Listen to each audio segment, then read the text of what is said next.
एका गावात एक अत्यंत गरीब वृद्ध महिला राहत होती. तिची स्वामीवर नितांत श्रद्धा होती. तिच्याकडे संपत्तीच्या नावावर फक्त एक दुभती गाय होती. त्या गायीचे दूध विकून आणि थोडे दूध स्वामींना अर्पण करून ती आपला उदरनिर्वाह करायची. एके दिवशी त्या गायीला काहीतरी आजार झाला आणि तिने दूध देणे बंद केले. म्हातारी खूप काळजीत पडली. तिच्याकडे उदरनिर्वाहाचे दुसरे कोणतेही साधन नव्हते.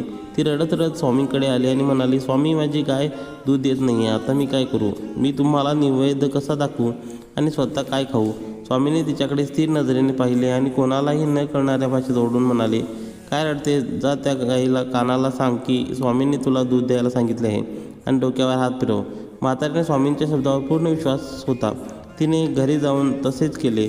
तिने गायीच्या कानात स्वामींचा निरोप सांगितला आणि तिच्या पाठीवरून मायेने हात फिरवला. चमत्कार असा झाला की दुसऱ्या क्षणापासून त्या गायीने पूर्वीपेक्षाही जास्त दूध द्यायला सुरुवात केली. इतकेच नाही तर ती गाय पुढे अनेक वर्षे निरोगी राहिली.